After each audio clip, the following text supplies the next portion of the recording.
여러분 1편을 끝까지 보신 분들 중에 이런 생각 드신 분들 계실 겁니다. 말은 다 이해가 되는데 그래서 나는 어떻게 해야 하는 거지? 맞습니다. 1편이 오해를 풀어주는 영상이었다면 2편은 결정을 도와주는 영상입니다. 그런데요, 결정이라는 게 말처럼 쉽지 않습니다. 왜냐하면 연금 결정은 단순히 숫자 문제가 아니라 앞으로 살아갈 방식과 직접 연결되기 때문입니다. 왜 많은 분들이 1편을 보고도 결정을 못할까? 이유는 하나입니다. 선택이 두렵기 때문입니다. 지금 받는 게 맞나, 조금 미루는 게 맞나, 이 선택이 나중에 후회로 남지 않을까? 이 생각들이 머릿속에서 계속 맴돕니다. 그래서 오늘은 이 두려움을 하나씩 풀어가 보겠습니다. 2편에서 가장 중요한 질문 하나, 여러분 이 질문 하나만 계속 마음에 두고 들어주세요. 이 선택이 내 생활을 더 편안하게 만드는가? 이 질문이 모든 판단의 기준입니다. 몇만 원이 만들어내는 차이, 생활은 이렇게 달라집니다. 앞에서 연금 선택의 기준은 얼마를 더 받느냐가 아니라 내 생활이 더 편안해지느냐라고 말씀드렸습니다. 이제부터는 이 말을 머리로 이해하는 게 아니라 생활 속 장면으로 느껴보겠습니다. 왜냐하면 기초연금 이야기를 할 때 가장 많이 나오는 말이 바로 이 말이기 때문입니다. 몇만 원 나오는 거면 그게 무슨 도움이 돼요? 이 질문 정말 자연스럽습니다. 그래서 오늘은 이 질문을 정면으로 풀어보겠습니다. 기초연금은 큰 돈이 아닙니다. 하지만 버팀목입니다. 기초연금은 로또처럼 한 번에 인생을 바꾸는 돈이 아닙니다. 대신 매달 빠지지 않고 들어오는 돈입니다. 이 차이가 노후에서는 생각보다 큽니다. 실제 생활로 한번 내려가 보겠습니다. 한 달 생활비를 한번 떠올려 보세요. 관리비, 병원비, 통신비, 교통비, 식비, 이 중에서 이건 꼭 나가야 하는 돈 몇 개나 되시나요? 대부분은 줄이기 어려운 고정비입니다. 기초연금은 이 고정비 중 하나를 전담해주는 역할을 합니다. 기초연금 덕분에 관리비는 걱정 안 해요. 이 말 정말 자주 듣습니다. 관리비는 적게는 몇만 원, 많게는 10만 원 이상까지 매달 나갑니다. 이게 연금으로 커버가 되기 시작하면 생활의 긴장감이 확 풀립니다. 이번 달은 관리비 때문에 통장 들여다보지 않아도 되네. 이 마음의 변화 겪어보지 않으면 모릅니다. 병원비 이야기, 이건 더 현실적입니다. 나이가 들수록 병원비는 줄어들지 않습니다. 정기진료, 약값, 검사비, 이게 한 달에 한 번만 나가도 적지 않은 부담입니다. 그래서 많은 분들이 이렇게 말씀하십니다. 연금 들어오는 날에 병원 가면 마음이 좀 덜 불안해요. 이 말이 기초연금의 본질을 가장 잘 설명합니다. 돈보다 마음이 달라졌어요. 이 말도 정말 많이 나옵니다. 기초연금을 받기 전에는 이런 생각이 계속 듭니다. 혹시 무슨 일 생기면 어떡하지? 통장 잔액 줄어드는 게 불안하다. 자식한테 손 벌릴까봐 걱정된다. 그런데 매달 연금이 들어오기 시작하면 이 생각이 조금씩 사라집니다. 아, 그래도 이번 달은 이 돈이 있지. 이게 노후 안정감입니다. 몇만 원의 심리적 효과 절대 무시하면 안 됩니다. 젊었을 때와 다르게 노후의 돈은 액수보다 예측 가능성이 중요합니다. 언제 들어오는지 알고 얼마가 들어오는지 알고 갑자기 끊기지 않는 돈, 이 세 가지가 마음을 안정시킵니다. 기초연금은 이 조건을 모두 만족하는 돈입니다. 그래도 나는 적게 나오던데요. 이 말도 많이 나옵니다. 나는 몇만 원밖에 안 나와요. 그런데요, 이 말 속에는 중요한 사실이 하나 들어있습니다. 안 나온다가 아니라 조금 나온다는 겁니다. 이건 자격이 있다는 뜻이고 상황에 따라 금액이 달라질 수 있다는 뜻입니다. 실제로 이런 경우 많습니다. 처음에는 적게 나오다가 소득이 줄고 생활 상황이 바뀌고 몇 년 뒤 금액이 늘어나는 경우도 적지 않습니다. 그래서 지금 적으니까 의미 없다, 이렇게 생각하고 포기해버리면 미래의 가능성까지 같이 포기하는 셈입니다. 기초연금이 만들어내는 또 하나의 변화, 이건 돈 계산으로는 잘 안 보이는 부분입니다. 바로 자식과의 관계입니다. 연금 나오니까 애들한테 말 안 하게 되더라. 이 말 정말 많이 나옵니다. 갑자기 돈 필요할까봐, 병원비 이야기 꺼낼까봐, 괜히 부담 줄까봐, 이런 걱정 때문에 자식에게 말 아끼던 분들 많습니다. 그런데 연금이 나오기 시작하면 이런 말이 나옵니다. 아, 괜찮아. 이건 연금으로 해. 이 한마디가 부모에게는 존엄감입니다. 그래서 기초연금은 단순한 보조금이 아닙니다. 기초연금은 생활을 조금 더 편하게 만들고 마음의 여유를 만들고 관계의 균형을 지켜줍니다. 이 역할을 합니다. 그래서 금액만 보고 판단하면 기초연금의 절반도 보지 못한 겁니다. 여기서 잠깐 스스로에게 이 질문을 던져보세요. 매달 확실하게 들어오는 돈이 하나 더 생기면 내 생활은 조금이라도 편해질까? 이 질문에 그렇다가 나오면 기초연금은 의미 있는 돈입니다. 이제 다음 이야기로 넘어가겠습니다. 지금까지는 기초연금이 생활에 어떤 변화를 만드는지 이야기했습니다. 다음 파트에서는 이제 부부 수령의 감정, 혼자 사는 사람과 비교하며 생기는 서운함, 이걸 아주 솔직하게 풀어보겠습니다. 이 부분은 금액보다 감정이 더 중요합니다. 부부는 왜 줄어들까? 숫자보다 먼저 정리해야 할 마음의 문제. 여기까지 들으셨다면 이제 이런 질문이 자연스럽게 나올 겁니다. 그래, 혼자 사는 사람은 그렇다 치고 그럼 우리는 왜 줄어드는 거지? 이 질문에는 단순한 계산 말고 서운함이 같이 들어 있습니다. 그래서 이 이야기는 숫자부터 꺼내면 안 됩니다. 먼저 마음부터 봐야 합니다. 부부 어르신 상담에서 가장 자주 나오는 장면, 부부가 같이 앉아 계시다가 한 분이 이렇게 말씀하십니다. 우리 친구는 혼자 사는데 연금이 나보다 더 나오더라. 그 말이 끝나면 잠깐 정적이 흐릅니다. 그리고 곧이어 이런 말이 나옵니다. 우리는 둘이 사는데 왜 더 적게 받는 거야? 이 말에는 돈보다 억울함이 더 큽니다. 이 서운함은 너무 당연합니다. 평생 같이 살아왔고 같이 고생했고 같이 버텨왔는데 왜 노후에 와서 부부라서 줄어든다는 말을 들어야 하느냐? 이 감정 누구라도 느낍니다.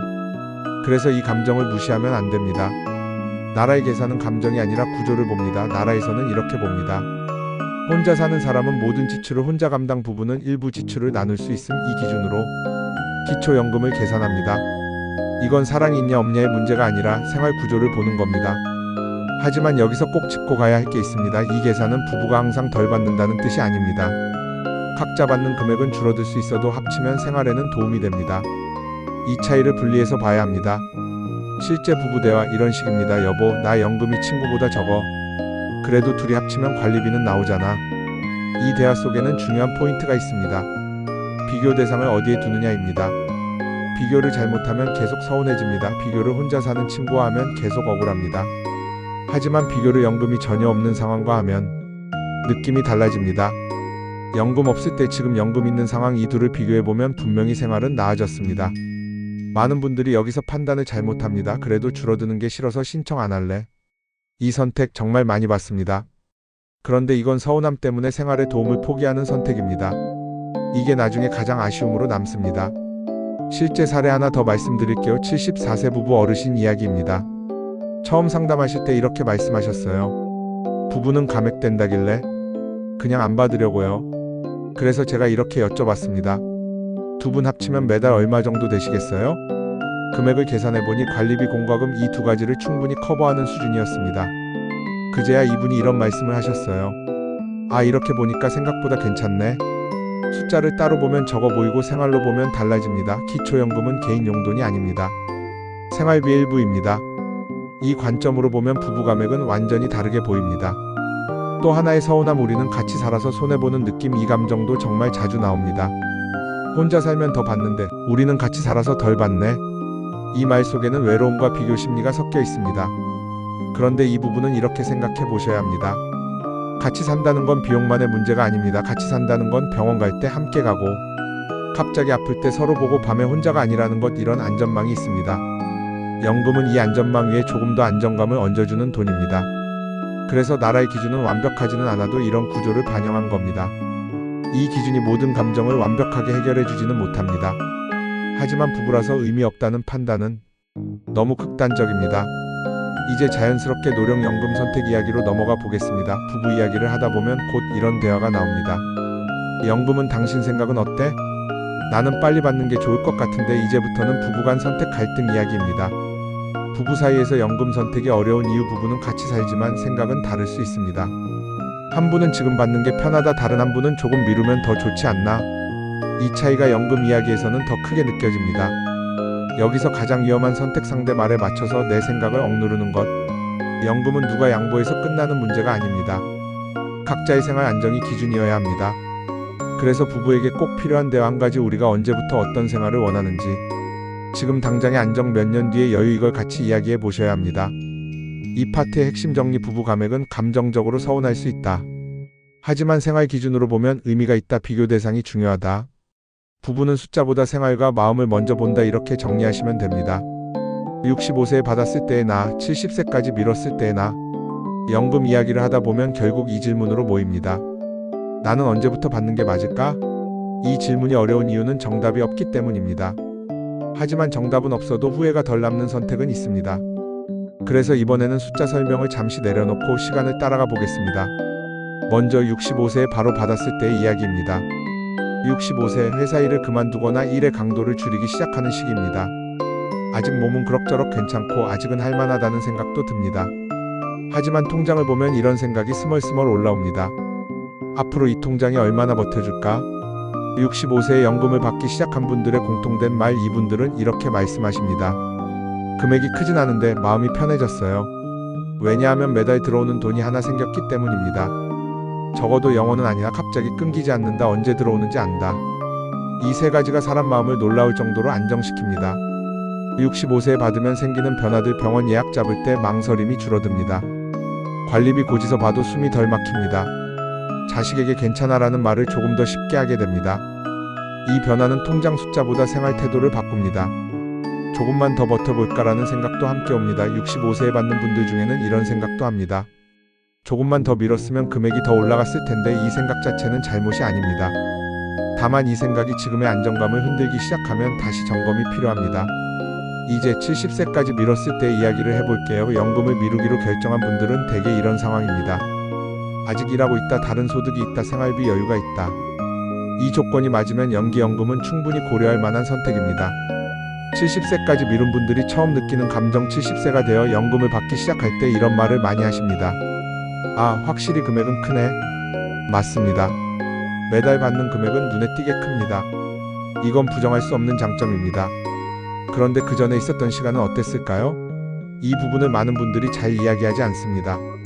연금을 미루는 동안 이런 순간들이 있었습니다. 통장이 조금씩 줄어드는 걸 매달 확인해야 했고, 예상치 못한 병원비가 나오면 마음이 덜컥 내려앉았고, 조금만 더 버티자는 말을 스스로에게 자주 해야 했습니다. 이 시간이 누군가에게는 아무렇지 않았고 누군가에게는 꽤 힘들었습니다. 그래서 연기연금의 진짜 질문은 이겁니다. 이 기다림이 나에게 스트레스인가 아니면 여유인가?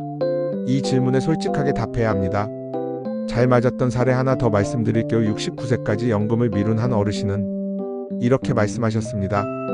나는 미루는 동안에도 불안하지 않았어요. 오히려 나중이 기대됐어요. 이분은 다른 소득이 있었고 건강도 비교적 안정적이었고 생활 패턴도 단순했습니다.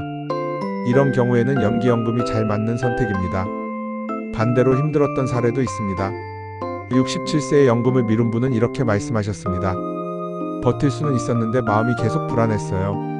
큰돈 쓸 일이 생길까봐, 혹시 아프면 어쩌나 해서 자식에게 말해야 할까 망설이며 결국 이분은 연금을 받기 시작했고 이렇게 말씀하셨습니다. 금액보다 마음이 더 중요하더라. 여기서 중요한 포인트 하나, 연금은 가장 큰 금액이 아니라 가장 편안한 시점이 정답에 가깝습니다. 이 문장은 아무리 강조해도 지나치지 않습니다. 미루다 무슨 일 생기면 어떡하죠? 이 질문 조심스럽지만 정말 많이 나옵니다. 이건 비관적인 질문이 아니라 현실적인 질문입니다. 그래서 연기연금은 모든 사람에게 권할 수 있는 선택이 아닙니다. 선택을 정리하는 간단한 기준, 이렇게 한번 스스로에게 물어보세요. 연금 없이 12년 살아도 마음이 편한가? 병원비가 나와도 크게 흔들리지 않는가? 통장 잔액을 자주 확인하지 않아도 되는가? 이 질문에 그렇다가 많으면 연기연금도 충분히 고려해 볼 수 있습니다. 반대로 이런 신호가 있다면 미루지 마세요. 통장 확인이 잦아졌다. 병원비가 걱정된다. 자식에게 말할까 망설인다. 이 신호는 지금 안정이 필요하다는 뜻입니다. 이 파트의 핵심 정리, 65세에 받으면 마음이 빨리 안정된다. 70세까지 미루면 금액은 커질 수 있다. 기다리는 시간이 스트레스면 잘못된 선택이다. 연금은 금액보다 생활이 기준이다. 여기까지 이 편을 계속 따라오신 분들이라면 이제 마음속에 이런 질문이 남아있을 겁니다. 나는 도대체 어떤 선택을 해야 나중에 후회가 덜 남을까? 이 질문은 아주 좋은 질문입니다. 왜냐하면 연금에서 가장 위험한 상태는 아무 생각 없이 지나가는 것이기 때문입니다. 이제부터는 실제로 가장 많이 손해를 본 선택들, 그 공통점을 정리해 보겠습니다. 이건 추측이 아니라 현장에서 수없이 반복된 패턴입니다. 나는 안 될 거라고 단정했다. 이 패턴은 정말 많습니다. 집이 있어서 국민연금이 조금 나와서 자식이 잘 살아서 이 중 하나라도 해당되면 나는 안 될 거야. 이렇게 결론 내립니다. 그런데 이 결론의 문제는 이겁니다. 확인도 안 해보고 스스로 탈락시킨다는 것. 실제 사례 하나 더 말씀드릴게요. 75세 오 어르신 이야기입니다. 이분은 기초연금 대상이 될 수 있었지만 이렇게 생각하셨습니다. 나는 그래도 남들보다는 나으니까. 그래서 신청을 안 하셨습니다. 6년 뒤 동네 지인 이야기로 우연히 확인했더니 결과는 어떨까요? 수령 가는 그때 이분이 하신 말씀이 이거였습니다. 돈도 돈이지만 왜 그 시간을 그냥 보냈을까? 주변 말이 기준이 됐다. 우리 친구는 안 됐다더라. 동네 누구도 떨어졌다더라. 이 말 한 번쯤 다 들어보셨죠? 그런데 연금은 사람마다 조건이 다릅니다. 재산의 종류, 소득의 형태, 부부 여부, 연금 수령 시점, 이게 전부 다르기 때문에 남 얘기는 절대 기준이 될 수 없습니다. 이건 꼭 기억하셔야 합니다. 연금은 소문으로 판단하면 반드시 손해봅니다. 조금만 더 미루자. 이 선택은 아주 조용하게 하지만 확실하게 손해를 만듭니다. 기초연금은 신청한 달부터 지급됩니다. 즉 받을 수 있었던 달 신청 안 했다면 그 달은 영원히 사라집니다. 이 말이 가장 많이 후회로 남습니다. 그때는 괜찮은 줄 알았어요. 괜찮았을 수 있습니다. 그런데 연금은 괜찮을 때 받는 돈입니다. 힘들어졌을 때 시작하는 돈이 아닙니다. 자존심 때문에 미뤘다. 이건 아무도 잘 말하지 않지만 실제로 아주 많습니다. 나는 아직 그럴 나이는 아닌 것 같아서, 남 도움받을 정도는 아니라서. 그런데 기초연금은 도움이 아닙니다. 권리입니다. 이 지점에서 꼭 드리고 싶은 말, 연금은 누군가에게 지는 게 아닙니다. 평생 살아온 시간에 대해 국가가 최소한으로 보장하겠다는 약속입니다. 지금까지 이야기를 모두 정리해보면 답은 하나로 모입니다. 가장 큰 금액이 아니라 가장 편안한 선택, 이 기준으로 선택한 분들은 후회가 적었습니다. 편안한 선택의 기준은 이렇습니다. 매달 통장 잔액을 덜 들여다보게 되는가? 병원비가 나와도 숨이 덜 막히는가? 자식에게 괜찮다는 말을 진짜로 할 수 있는가? 이 질문에 그렇다가 많다면 그 선택은 잘한 선택일 가능성이 큽니다. 당장 해야 할 행동 정리. 이제 아주 현실적인 이야기로 마무리하겠습니다. 지금 당장 할 일 안 될 것 같다는 생각부터 내려놓기, 판단은 담당자가 합니다. 지금 당장 할 일. 공식 창구에서 확인하기. 주민센터, 국민연금공단 연금 가능 여부 확인하러 왔습니다. 이 말 한마디면 충분합니다. 지금 당장 할 일, 기초연금과 노령연금을 함께 놓고 보기 하나만 보면 실수하기 쉽습니다. 지금 당장 할 일 자녀. 말보다 내 생활을 기준으로 삼기 조언은 듣되 결정은 본인이 합니다. 이 영상을 자녀분과 함께 보셨거나 자녀분이 대신 틀어드렸다면 이 말은 꼭 전해주고 싶습니다. 연금은 부모님의 인생을 부모님 기준으로 지키는 문제입니다. 더 많이 받는 선택보다 편안한 선택이 부모님께는 훨씬 중요할 수 있습니다. 이 1편과 2편의 목적은 여러분을 연금 전문가로 만드는 게 아닙니다. 딱 하나입니다. 나는 확인할 자격이 있다는 생각을 남기는 것. 이 생각 하나만 남아도 이 영상은 제 역할을 다 한 겁니다. 여러분, 연금은 욕심이 아닙니다. 부끄러운 것도 아니고 민폐도 아닙니다. 평생 살아오신 시간에 대해 국가가 최소한으로 보장하겠다는 약속입니다. 그 약속을 확인하는 건 여러분의 권리입니다. 오늘 영상이 조금 길었을 수 있습니다. 하지만 이 이야기는 한번 보고 끝낼 이야기가 아니라 필요할 때 다시 꺼내봐야 할 이야기입니다.